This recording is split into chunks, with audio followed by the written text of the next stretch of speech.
I want you to take a minute to imagine a little girl. She's about 8 years old. Her mother picks her up after school, and she can't wait to tell her about her day.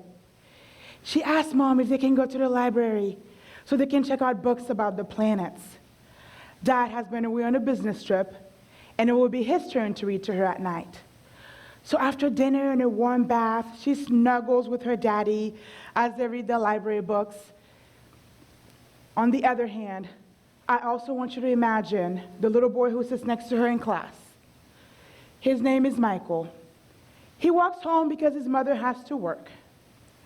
As he walks into their apartment, he's surprised to find their home in disarray.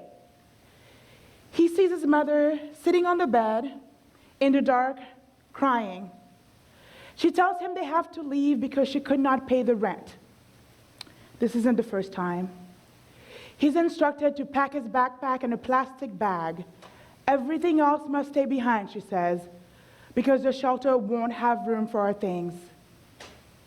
He bravely packs his bag as he holds back tears, puts down a small collection of Hot Wheels. They were a special gift from his grandfather before he passed away, Michael's most prized possession. Only clothes and school supplies will fit. Takes a deep breath and wipes his eyes. He is the man of the house. He must be strong. That night, there are no bedtime stories. There are no dreams of planets, stars, or galaxies. There are no snuggles. The night is filled with fear. The silence interrupted by a low belly rumbling from hunger. He's hungry, but most of all, he's scared. The next day, these children sit next to each other in class. One is excited and ready to learn, coming from an environment of safety and consistency. The other coming from ongoing loss and chaos, distracted by his fears and anxieties. But both children are expected to focus in the same way, expected to learn in the same way, and expected to behave in the same way. Yet, their little worlds have never been further apart. We also have a teacher who wants the very best for the children in her class, but has not been trained on how to recognize signs of trauma or how to support some of her most vulnerable students in the classroom. Yet she is expected to. Why does this matter? I'm telling you this to help challenge and shift the way we think about education in the United States, and to underline the importance of being at the intersection of mental health and education in our schools.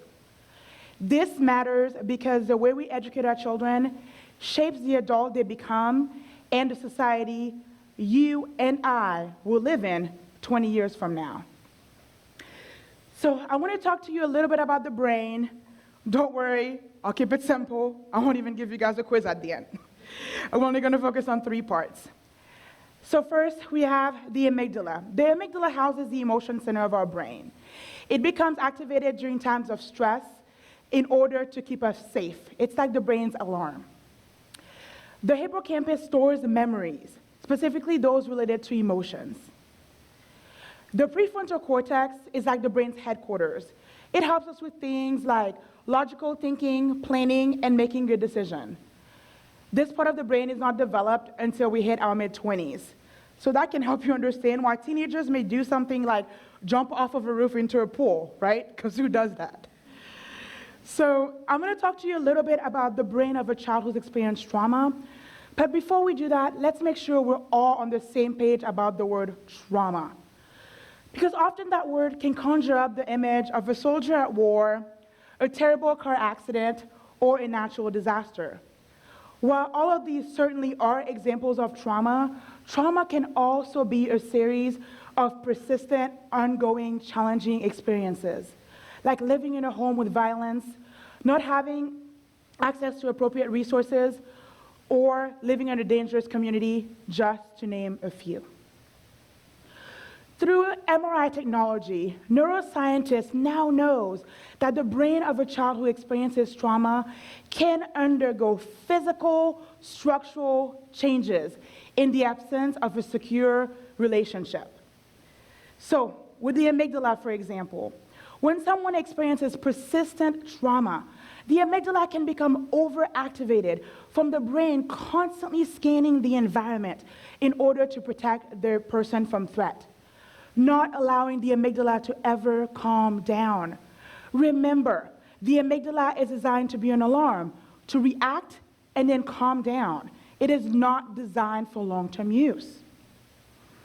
With the hippocampus, studies out of the University of Wisconsin have shown that chronic toxic stress can lead to the shrinkage of the hippocampus.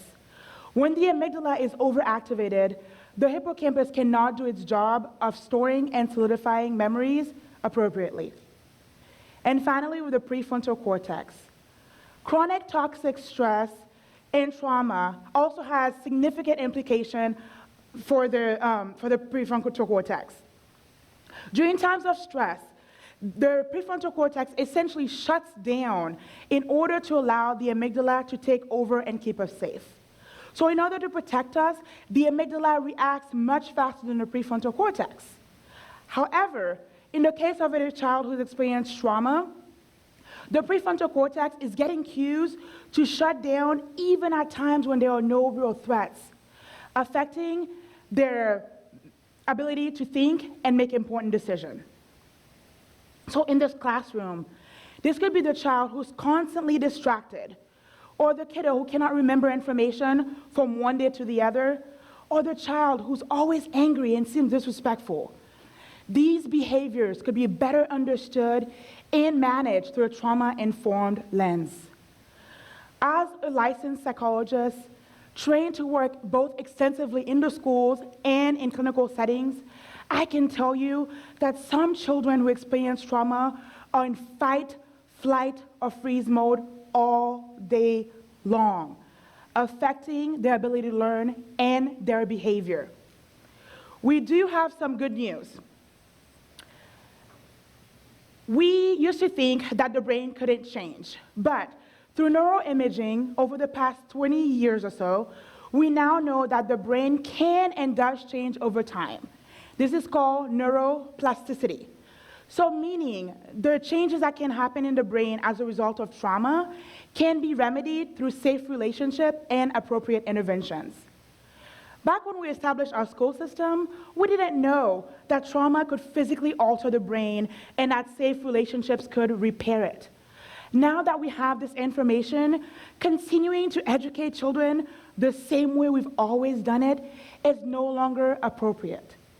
Shifting educational practices to support this new knowledge is critical. Now, this shift may seem a little ambitious, but we have made this kind of change to address public health crises in the past.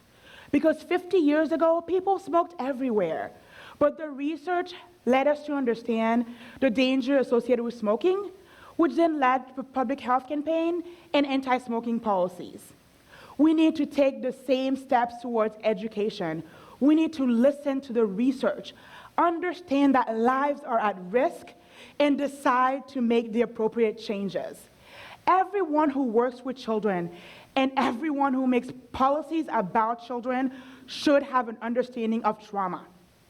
Our goal should be for every classroom across America to be trauma-informed. There are a number of things that we can do to help support and empower teachers to do this increasingly difficult work, but most importantly, to educate the whole child. Because children bring to us their whole selves, their little joys, their personalities, but yes, also their traumas. But somewhere along the way, we got lost in a myth that education was only about teaching math, science, and geography, and not about educating the whole child. We need to make changes in education where we focus on social-emotional health and trauma-informed classrooms. Social-emotional health is the ability to understand and manage one's reactions, to understand and manage one's emotions, reactions, and relationships. So what does that look like in a classroom? So it could be teachers utilizing evidence-based interventions like morning meetings to create connections and relationships in the classroom. Calm down areas in every classroom for children to take breaks and learn how to self-regulate. Mindfulness techniques to reduce stress. Restorative justice practices like restorative circles, where we go beyond punishment and actually teach children how to resolve conflict. These sorts of interventions have been proven to decrease misbehaviors and increase a sense of school safety. We now have a plethora of research showing that stronger social-emotional health leads to better academic outcomes and even higher grades. And if that's not enough, economists from Columbia University conducted a cost-benefit analysis of social-emotional health programs in schools. And I found a return of $11 for every dollar invested in social-emotional health. So, let's go back and think about what we can do in the classroom, because we know that social-emotional health programs woven throughout the day can be helpful for every student in the class. But for children who've experienced trauma, additional support may be required. This is where the school mental health team could come in. But we have a problem. The recommended ratio is 1 school psychologist for every 500 students. The current national average is 1 to 1,700. So let's go back to Michael and the teacher in my story. The class is transitioning to a new activity, and the teacher asks everyone to take out their pencils. Michael takes out his pencil and realizes that it's broken. He begins to cry. In an attempt to console him, the teacher approaches him, but seemingly unprovoked, Michael throws his papers off his desk and throws his pencil, almost hitting another student. Naturally, the teacher becomes upset and worried about the other children in her class. She sends Michael out of the classroom. Not an uncommon scenario. But what could have a trauma-informed teacher done differently? During morning meeting, she could have noticed something different about Michael's demeanor and done a quick private check-in while the class is engaged. During that time, she can offer words of encouragement and comfort. Even if Michael chooses not to share with her what happened, she's now attuned to him and quickly responsive if something comes up.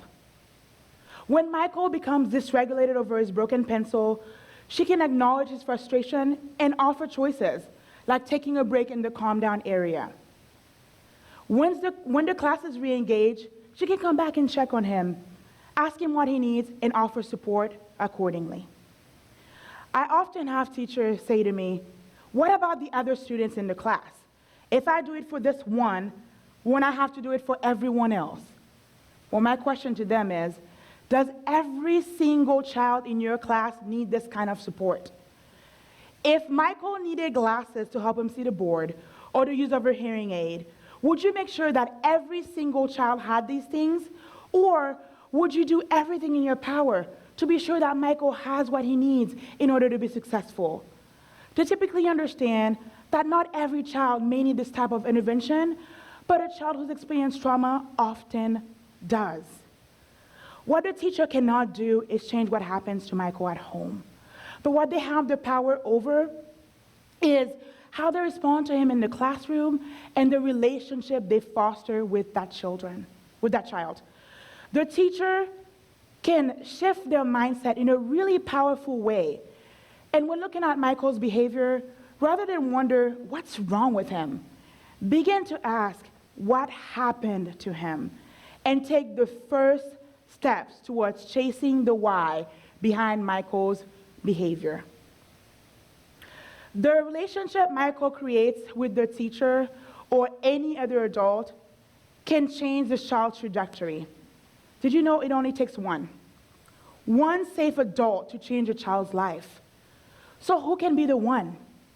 It can start from the top with district leaders, administrators, his teacher, caring adults, voters, parents, you, members of communities who care about their children, members of a society who understands education to be the most important thing we can invest in to make a lasting impact on our world.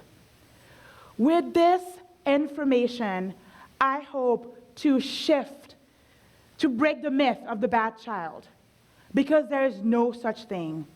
There are children who have been hurt, and through their behavior, desperately try to communicate to us what they need, which is love and connection. Maya Angelou said, "You do the best you can until you know better. But when you know better, you do better." Now that we know better, our children deserve that we do better. Your future depends on it. Are you the one?